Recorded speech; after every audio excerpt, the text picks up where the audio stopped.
कभी कभी ऐसा लगता है कि अच्छाई का ज़माना ही नहीं रहा। हम कितना भी अच्छा चलते हैं दूसरों के साथ, पर और लोग हमारे साथ अच्छा नहीं चलते। सबके साथ भलाई करके भी हमको दुख मिलता है, और जो लोग दूसरों के साथ बुराई करते हैं, बुरा चलते हैं, वो अपनी ज़िंदगी में खुश हैं, मज़े करते हैं। अच्छे लोगों का तो ज़माना ही नहीं है। एक बात पर विचार करें, आप अपनी ज़िंदगी में किन लोगों को अपने पास रखना चाहोगे? जो आपके साथ अच्छाई करते हैं या जो आपके साथ बुराई करते हैं? किन लोगों पे विश्वास करोगे? किन लोगों से प्यार करोगे? जो आपके साथ अच्छाई करते हैं या जो आपके साथ बुराई करते हैं? हर व्यक्ति अच्छे इंसान की तलाश में है। कभी कभी लगता है कि सब गलत हो रहा है।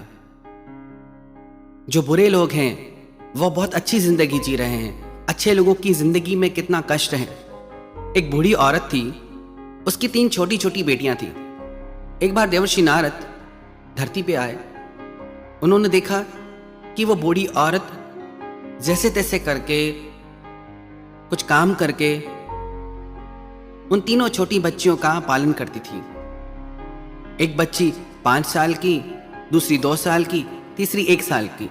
उस बूढ़ी औरत को देख के देवर्षि नारद को उन पे गर्व भी हुआ और दुख भी हुआ कि इस वृद्धावस्था में भी ये वृद्धा औरत कितना कष्ट भोग रही है, कितना काम करती है बच्चों को पालने के लिए। कुछ दिन बाद देवर्षि नारद वहां से फिर गुजरे तो देखा कि वो वृद्धा औरत वो मर चुकी थी। ये देख के उन्हें भगवान पे बड़ा गुस्सा आया कि भगवान दुनिया को चलाना जानते ही नहीं। जिन लोगों की कोई जरूरत नहीं वो कितना जीते हैं। इन 3 छोटी कन्याओं का इसके सिवा कोई था भी नहीं। भगवान ने इसे ही मार दिया। ये तीनों अनाथ हो गई।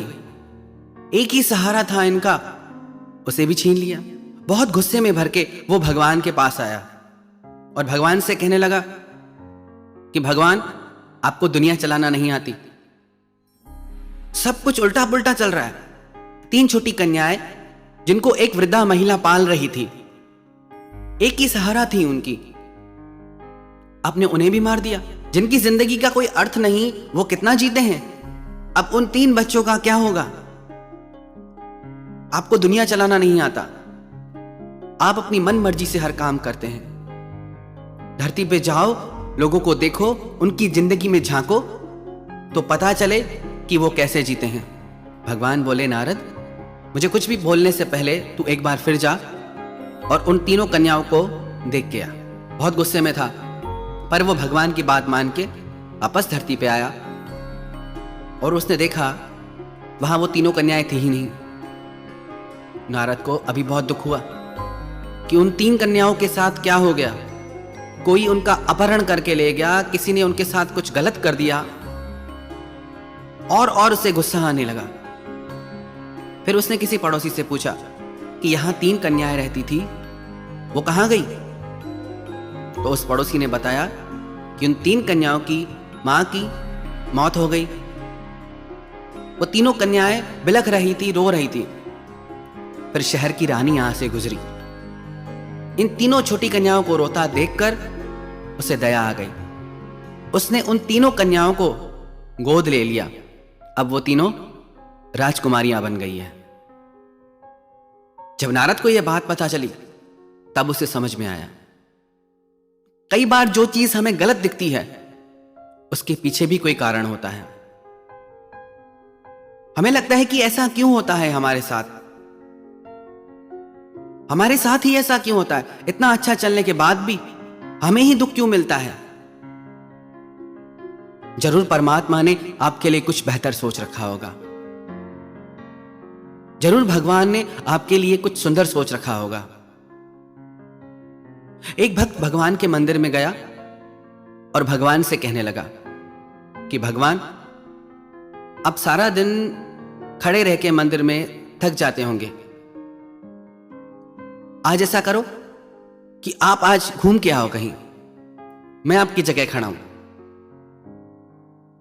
भगवान बोले ठीक है, तू यहां खड़ा हो जा, पर याद रखना कोई भी अपनी शिकायत लेके आए, कुछ भी यहां हो रहा हो, पर तुम कुछ बोलना मत, बीच में मत पड़ना। वो बोला ठीक है भगवान, मैं चुप ही रहूंगा। भगवान चले गए। भगवान की जगह वो मूर्ति बन के खड़ा हो गया। थोड़ी देर में एक बहुत बड़ा व्यापारी वहां आया भगवान का दर्शन करने के लिए। जैसे ही वो झुका तो उसका पर्स वहीं गिर गया। वो वहां से चला गया। इसने सोचा कि उस व्यापारी को आवाज लगा के मैं बुलाऊं, पर भगवान की बात याद थी उसे कि कुछ बोलना नहीं है। थोड़ी देर बाद एक बहुत गरीब व्यक्ति, दरिद्र व्यक्ति वहां आया। उसने वहां वो पर्स पड़ा देखा और उस पर्स को उठा लिया। वो पर्स लेके चला गया। कुछ देर बाद वहां एक नाविक आया और प्रार्थना करने लगा कि आज मैं यात्रा के लिए बाहर जा रहा हूं, मुझे आशीर्वाद दीजिए कि सफल होकर लौटूं। इतने में जो व्यापारी पहले आया था, जिसका पर्स गिर गया था मंदिर में, उसने आके कहा कि मेरे बाद यही नाविक इस मंदिर में आया है, इसी ने पर्स चुराया है। पुलिस जैसे ही उस नाविक को पकड़ने लगी तो अब इस भक्त का धीरज टूट गया। उसने सारी बात बता दी। इसने वो बटुआ नहीं चुराया, वो बटुआ एक गरीब आदमी ने चुराया है। पुलिस उस आदमी को पकड़ के ले गई। नाविक छूट गया। शाम को जब भगवान लौटे तो उसने भगवान से कहा कि आज मैंने सारे काम ठीक कर दिए, आप तो कुछ करते नहीं। तो भगवान ने पूछा क्या हुआ? उसने सारी बात बता दी। भगवान ने कहा कि मैंने सबके लिए कुछ अच्छा सोच के रखा है, पर तुमने सारा काम बिगाड़ दिया। जो व्यापारी, जो सेठ सबसे पहले आया था, वो गलत काम ही करता है, गलत धंधे ही करता है। उसका वो बटुआ खो भी जाता तो उसे फर्क नहीं पड़ता, पर जो गरीब आया था वो खाने के लिए भी मोहताज था। उसका वो बटुआ उसे मिल जाता तो व्यापारी को पुण्य मिलता और गरीब को भोजन मिलता। और जो नाविक यात्रा के लिए जा रहा था, उस नदी में तूफान आना था जिसमें उसकी मृत्यु हो जाती और उसकी बीवी विधवा हो जाती, पर तूने सब कुछ बिगाड़ के रख दिया। कई बार हमें लगता है कि सब गलत हो रहा है, पर हम भविष्य नहीं देख सकते। हमारी बुद्धि बहुत छोटी है। जो वर्तमान काल में दिखता है, जो सामने दिखता है, बस वही सच लगता है। उसके आगे कुछ सोच ही नहीं पाते, उसी में ही उलझ के रह जाते हैं कि ऐसा क्यों हुआ। हम कभी ये सोच ही नहीं पाते कि इसमें भी कुछ अच्छा हो सकता है। एक बार एक पति पत्नी नाव में घूम रहे थे। नदी का पानी बढ़ने लगा। ऐसा लग रहा था कि नाव डूब जाएगी। पत्नी डरने लगी। उसने अपने पति से कहा कि नाव कभी भी डूब जाएगी, आप कुछ उपाय करो नाव को बचाने का। उसके पति को जैसे कोई चिंता ही नहीं थी, कोई फर्क ही नहीं पड़ रहा था। तो उसकी पत्नी ने बोला कि कुछ करो, नाव डूब जाएगी, पानी बढ़ रहा है। उसके पति ने एक तलवार उठाई और अपनी पत्नी के गर्दन पर रख दी। उसकी पत्नी बोली कि यहां नाव डूबने को है और तुमको मजाक लगी है। तो उसके पति ने पूछा, तुझे डर नहीं लगता कि मैंने तेरी गर्दन पे तलवार रख दी है? उसकी पत्नी बोली, तुम मुझे अपने प्राणों से भी अधिक प्यार करते हो, तुम क्या तलवार चलाओगे मुझ पे? तो उसका पति बोला कि जैसे तुझे मुझ पे विश्वास है कि मैं तुझे दुख दे ही नहीं सकता, ऐसे ही मुझे भगवान पे विश्वास है कि भगवान मेरे साथ कभी बुरा कर ही नहीं सकते, चाहे कैसी भी परिस्थिति आ जाए, पर वो मुझे बड़े से बड़े दुख से बाहर निकाल देंगे। और यही विश्वास हर व्यक्ति को अपने जीवन में लाना है। परिस्थिति चाहे कैसी भी आ जाए, पर उस परिस्थिति से बाहर हमको भगवान ले आएंगे।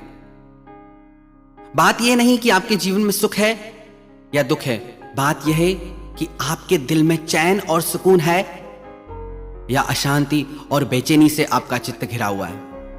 यदि आप धर्म के मार्ग पे हैं, यदि आप सत्य के मार्ग पे हैं, आपके मन में एक प्रसन्नता का, आनंद का और शांति का भाव सदैव बने रहेगा, चाहे बाहर कैसी भी परिस्थितियां आ जाएं।